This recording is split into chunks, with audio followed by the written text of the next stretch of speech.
Oh my gosh, this is so good. Y'all come to some of my therapy sessions. I'm just gonna prescribe some metal.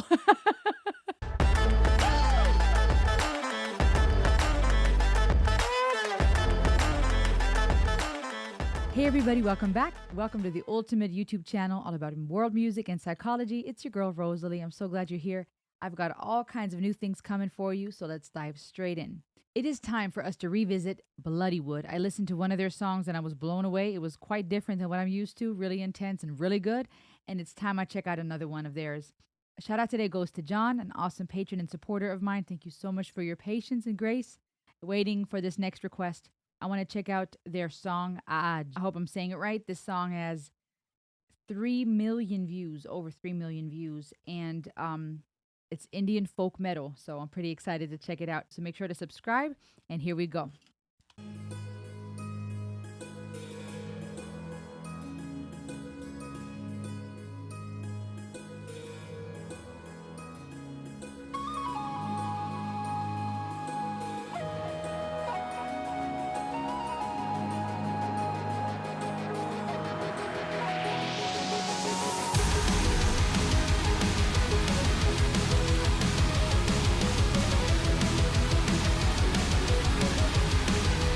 I'm gonna rewind. Okay, I've got to say this: the way that the song starts, these beautiful landscapes, so much nature, and then the flute. Right, there's this element of peace, of being in tune with your heritage, and I love that they are finding ways to tie in folk. They're finding ways to tie in things that are native to their beautiful land, but then bringing in that metal. And it's funny, y'all know we're all about music and psychology here, so bear with me. It's awesome to see how you can set the tone and create different feelings through music, through notes, through rhythm. And here, the flute coming in, the beautiful landscape, right? The things we're hearing, the things we're seeing visually, they all impact us on a conscious and subconscious level. And I don't know how you feel. Let me know in the comments below what this does for you, even just in those first few seconds. But to me, I'm thinking peace. I'm thinking, wow, the forces of nature. I'm thinking beauty. And then it just switches into that heavy metal with that electric guitar and the drums going hard. And it's so funny to see how our response can switch with an instant based on the type of instruments that are used, the type of notes and chord progressions, the type of energy that is being put out. But it's fitting nonetheless. It's not in contrast. To me, it's complementary because that is what life's about. That's what nature is about. You have the beautiful and the subtle and the skittle farting unicorns and those moments of complete bliss. And then you have things where it's heavy, where energy is high, where the drums go hard and the rhythm is fierce. So all that to say, that's my first impression right now. But let me start over. They just always find a way to bring it. This is amazing. Ah, feel this with me. Just like get lost in it for a moment.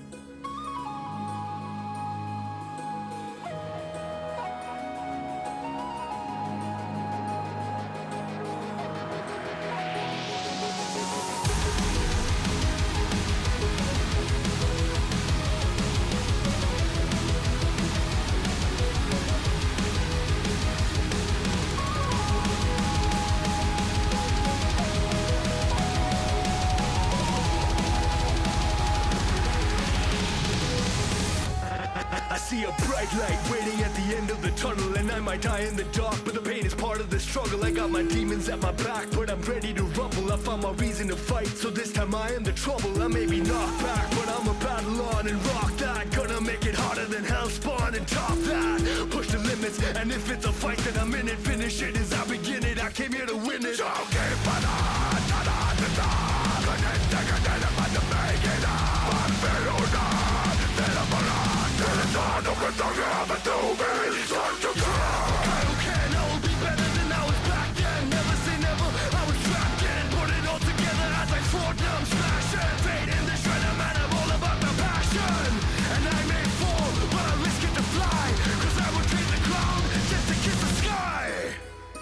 Oh, that's dope.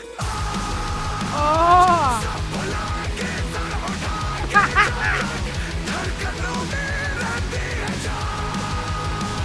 Oh my gosh, this is so good. Okay, so sorry, y'all. A few months ago, I was starting to look into metal. Okay, I know about it. Like just dabbled here and there, but I never really got into it. I love rock, I love some hard rock, but metal, I always pictured that to be screaming, and I was just standoffish. It was just dark and too much and whatever. Okay. And as I've been diving into Nightwish, as I've been diving, I gotta like catch my breath. As I've been diving into Bloodywood, into different artists you've been introducing me to, I've been amazed not only at the skill level. Okay, many of you talk about how metal is like the cousin to classical music. As crazy as that might seem, but the level of musical skill, the level of compositional art, the level of mastery that you need to possess is, yeah, that is related to classical music, and especially when we're talking symphonic metal and those. But metal in general, even with all its subgenres, is becoming more and more fascinating to me because of, again, the musical skill level, the way he's shredding on the guitar, the drums coming in here. I mean, it makes my heart race faster just by default, I feel. Brings in so many emotions. It's almost cathartic in a way. There's an element of catharsis here, of release, and we'll talk about that later. I want to keep listening. But it's phenomenal to me to see that skill level, the way that he is able, the way that they're all able to integrate so much skill with the guitar, with the drums, the voice, being able to scream at that level without ruining it. But it's so fitting, and it beautifully complements the folk elements, the native touches here, the flute, the stringed instruments. We're not going to go into detail about all the various native instruments that are found in India and in Indian music, but I'm just flipping loving this. And what's exciting, what's getting my heart racing even more, in addition to the music, is the effect that the lyrics are having on me. This is like a warrior anthem. There's something about this song that makes me just, it excites me. It gives me a new drive for life. I don't know about you, but music can either, calm you down. It can soothe. It can be cathartic in order to get a good cry in. It can be relatable with lyrics. It can be so many things. And this one right here just makes me feel like you've got to listen to this if you're ever depressed. As contradictory as that might seem, right? Sometimes when we're depressed and downcast, we don't want to listen to music because we're so downtrodden, or we may think that we need to listen to something soft and soothing. And that may be the case at times, but I would almost recommend, as part of therapy, ever so often, just to blast this, and to just, release, just scream, cry, hit the pillow better than a person or the wall. So, find something where you don't hurt anyone or yourself, and just release, but it's this war cry to me. It's almost like an anthem of do not give up. I could see different personalities responding to this in different ways. I could see this being inspiring, for example, to the Enneagram Type 3 personalities, the achievers among us that are just go-getters. But I also could see this being fueling to those of us who might not be as prone to feel motivated or to be ready to just rock the world, right? This got some good stuff. Let me keep listening. This is fire. Okay, hold on. This got me excited. The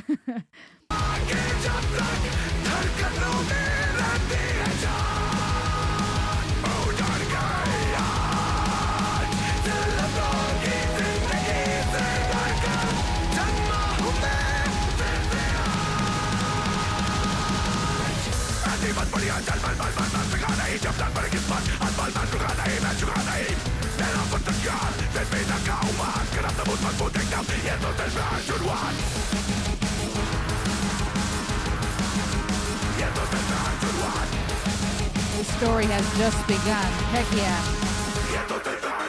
Crushed up like a diamond in the rough. I'm like, what's up? Yeah, I'm out here calling the bluff, cause there's no more doubt, it's all in, all out. Bring the storm into the drought, transform into the final form and knock it out. I don't care, now we'll be better than I was back then. Never say never, I was trapped and put it all together as I fought, now I'm smashing. Pain in the shredder, man, I'm all about the passion. And I may fall, but I risk it to fly, cause I would trade the ground just to kiss the sky.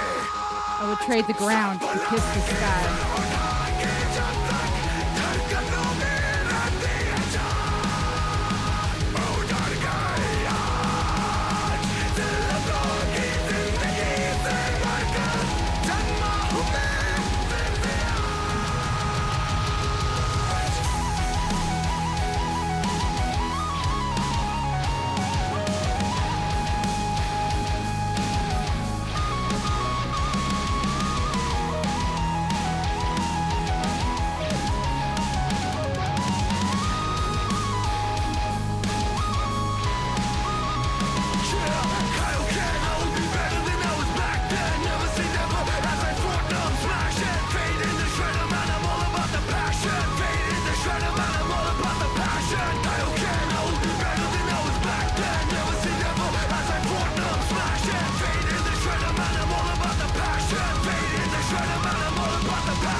Gives me goosebumps.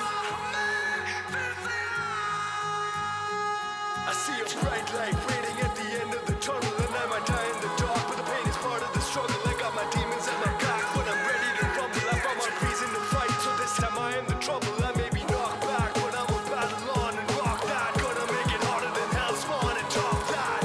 Push the limits, and if it's a fight, then I'm in it. Finish it as I begin it. I came here to win it.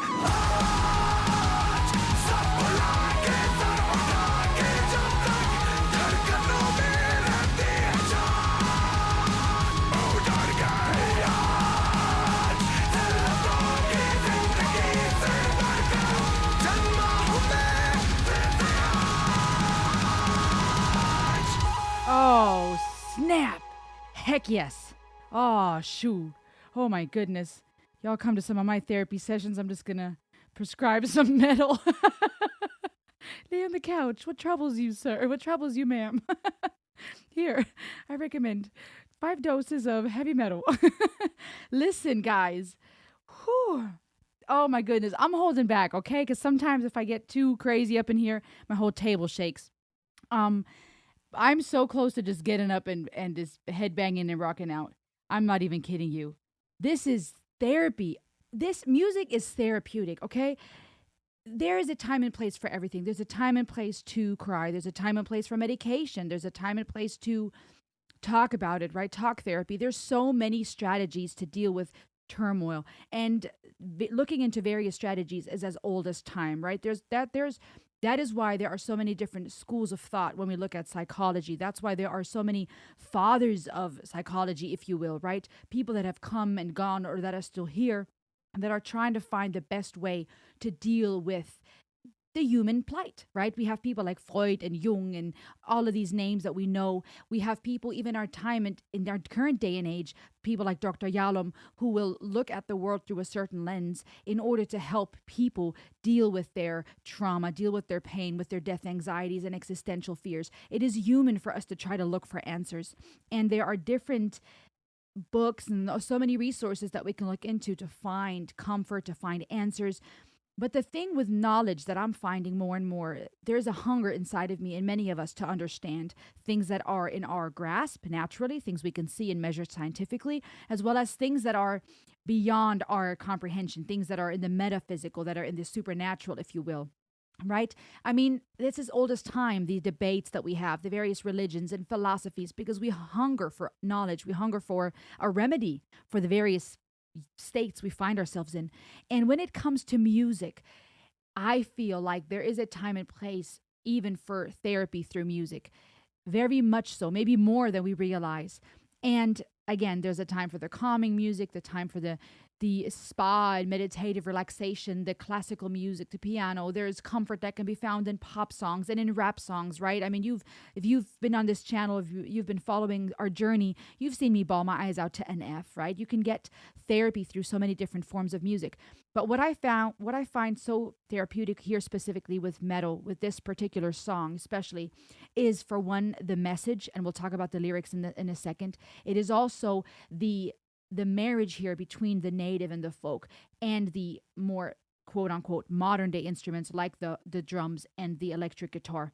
That marriage of both of those elements is not only pleasant to the ears auditively, in my opinion, it's also this beautiful representation of what humanity is about, the past and the present. It is the dark times and the light. It is the ups and the downs, which, you know, even here we can find spoken about in the lyrics. There's this marriage that works together. You have the soft, the flutes that create a sense of peace, a sense of reflection and harmony, a nod to culture and to heritage. There is this element of passion. I don't know if I would even say anger, because this song to me didn't convey anger in the traditional sense. When we hear anger, we think, at least for many of us in certain cultures and upbringings, we think shame, we think bad, right? And as we have developed psychologically, we've learned anger is not a bad emotion. No feeling is. They're all just messengers. They're tools that convey something, an underlying need. At the root of everything, I believe, is either fear, or love. So when we operate in anger, usually it's because we either love something very strongly, we feel passion, or we feel fear of something. Anger is not bad, right? So I'm almost hesitant to say anger because we think a person is angry, bitter, resentful. But the anger that I'm perceiving here is more a passion, is more a fight, a desire to persist, a desire to fight. And that's why I think this is so therapeutic, not only because the instruments evoke different feelings in us, they allow us to feel and to process what we're feeling, which is necessary in your healing journey to work through it, as uncomfortable as it may be. Ideally, with someone that can hold your hand and walk with you and accompany you on that path. But the lyrics really send to me a message of encouragement and yeah, motivation but a motivation beyond just, hey, you can do this, hey, it's another day. Sometimes we don't need those unicorn messages, right? Sometimes we need more than just, you're going to be okay, pat on the back, here's a hug. That's all wonderful, but sometimes we need to get into our fight zone. We need to resist the urge to give up because we were created for so much more. Let's talk about the lyrics. I'm passionate about this. I don't know if y'all can tell. I see a bright light waiting at the end of the tunnel, and I might die in the dark, but the pain is part of the struggle. A bright light at the end of the tunnel to me makes me think of death, but it also makes me think of this journey of life we're on, our search for knowledge, our search for comfort when we're going through dark times, looking for hope at the end of the tunnel. But it's also a picture of life and death. I see I might die in the dark, but the pain is part of the struggle. Coming to accepting that it is both and, it is not either or, I think is very important as we realize ourselves, as we develop, as we evolve into a higher state of consciousness and peace when we understand it's both part of it. So often we resist the struggle. And I would say even more so in the West, in a culture where we have easy access, drive through everything, microwave everybody and their mama. It's so we want it now. We want it all. We want it now. And so we are becoming quite weak when it comes to enduring suffering. And that's understandable, right? We can't really blame or shame each other for it because if I have experienced a bunch of medication and I know what that epidural feels like, for those of you who don't know, right, that's what mothers are given in birth if they so wish to deal with the pain, to numb it. If I've experienced that, why would I want to sit through the suffering? But that's not everyone's opinion. Of course, there are those who prefer the natural process. They want to feel the pain because there's a lot of benefits to that as well. But whenever you've experienced a lighter option, right, you get to the money quicker. You get to you get to reach the goal with less pain. Many of us opt for that alternative because, who really wants to suffer? I got my demons at my back, but I'm ready to rumble. I found my reason to fight, so this time I'm the trouble. Instead of being in trouble, becoming the trouble, becoming that force to be reckoned with. I may be knocked back, but I'm a battle on and rock that. Gonna make it hotter than hell spawn and top that. Push the limits, and if it's a fight, then I'm in it. Finish it as I begin it. I came here to win it. All right, so a lot of that wordplay, a lot of that rhyme scheme, fairly simple rhyme scheme, I would say, but it works well for that rap part. And then saying the way ahead is treacherous. Obstacles continue to wear me down, but I continue to rise. You may have laughed before, but now I see you watching in awe. Isn't that cool, right? To face your enemy, to talk about, hey, it's hell, it's hot up in here in hell. I'm going to make it hotter than hell. Almost like there is nothing you can throw at me that I will not overcome. That is so empowering. We often live in a state of fear, if we recognize it or not. So much of what drives us is fear. And I've been listening to this book that has been dealing with a lot of big questions that people have, a lot of heavy questions, and some of which I agree with, some of which I disagree with. I'm still in the process of working through it and processing it myself. But some of the ideas behind it that were interesting to me were this concept that we would rather see ourselves as the devil than as part of God. We would rather demonize ourselves and feel shame all the time and beat ourselves up than understand that we are a beautiful part of creation. We are children of God. There's something very strong about us. There's a quote that my husband shared with me a while back, and I'll paraphrase for the sake of time. It talks about us being afraid of success rather than failure. For many of us, we're not afraid to fail. We're afraid to succeed. We're afraid of the possibility that we are far more powerful, far more beautiful, far more amazing than we realize. And so I think that's what that idea means, right? That we'd rather identify with the devil. It'd be easier for us to believe we are children of the devil. We're sinful and we're bad and we're less than. Even though that takes more work, actually. It takes more work to deny who you really are, that you were created for goodness, that you were created for hope and for strength and for beauty, than it takes more work to deny that, to constantly just deny who you are and put yourself down, than it would to recognize who you were created to be and how beautiful and precious you are. Um, but it's a matter of discipline and storying something else to ourselves. And I'm on this journey with you. I'm in the middle of trying to learn, what am I thinking about? Think what you're thinking about. What do we tell ourselves? So this concept here of so powerfully communicating, I'm going to make it harder than hell, right? The thing that we consider the worst, the lowest point, the scariest place, I'm going to make it harder than that. I'm going to push the limits. Basically saying, I will fight. And that's why I think this is such a fight song. And that's why I think it's therapeutic, because there's a time and place to stand up and say enough. I love also how they brought in rap in this, how the screaming, such vocal control.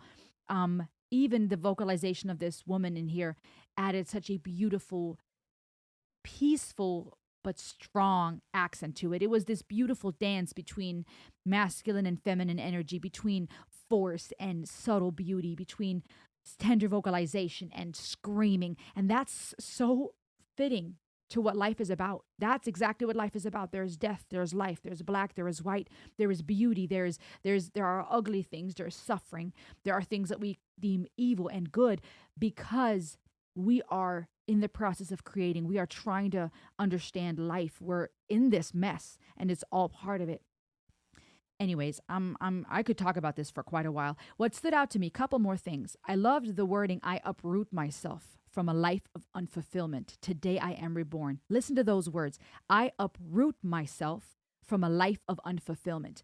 Listen, listen, Linda, listen. Many of us live in a state of unfulfillment in one way or the other. You may be unfulfilled with your finances and your career, with your children, with your spouse, in your marriage. Maybe you're single, wanting a spouse, and you feel unfulfilled because you ain't there yet. Or you're in a marriage and you feel unfulfilled because you want to be single again. Or you feel unfulfilled with your body or your status.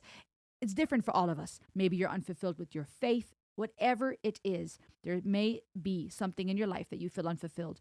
And a lot of times we try to get out of that place, but we're busier thinking about it and how we wish things were than actually changing our thinking and changing our words. We are matter. Regardless of your faith and regardless of what you believe, I think most of us can agree that scientifically we are matter. But we are not just bodies. We also have minds. We also have a consciousness. We are these trifold beings in a way, right? Some people call it ego, superego, the it. Some people call it conscious, subconscious. Other people refer to it as body, mind, and spirit, or body, mind, and soul. As long as time has been, there's always been these categories we try to put people in. And matter is energy. And so the things we think and the things we say and the things we do create matter. We create things with our words. We create things with our actions. And a lot of times we stop at the thought part. We think about how we're unfulfilled. We think about what we want to accomplish. We may talk about it and vent and gripe.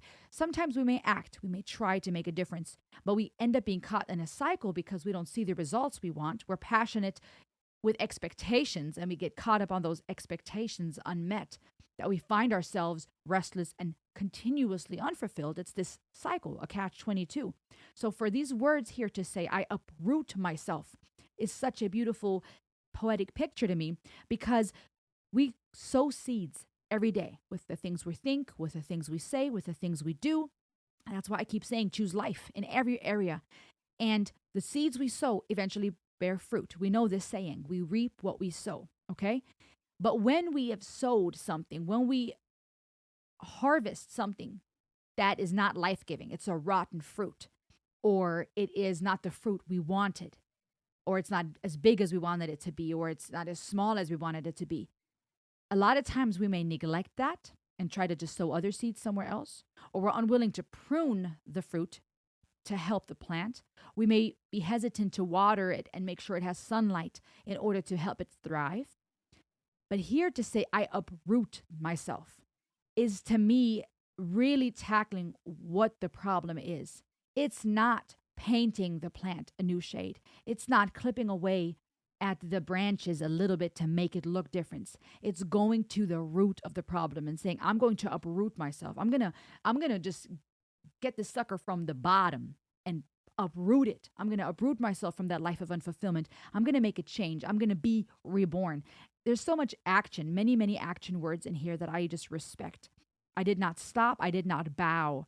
My path is uncharted. I remain unfazed. With every step, I reaffirm that this story has just begun. What a declaration. This story has just begun. Maybe today you need to do that. Look in the mirror and look at yourself and say, my story has just begun. Every moment of the day, you have a chance to start anew, to choose life and what you think, what you say, what you do. Honestly, I'm going to stop because I could go on for days. This was flipping awesome. Thank you so much for this suggestion, John. I appreciate your patience. Guys, maybe if you're struggling today or you're downcast, go put your headphones on or blast this in your car. Keep your eyes open if you're driving while you're headbanging to this, and just let this be a little bit of therapy for you if you're down for that. I think I definitely have to jam out to this sometime soon. I hope you enjoyed this review. Let me know what you think, what I missed, and how this song impacts you. I'll see you on the next ride. Ayo! Ayo!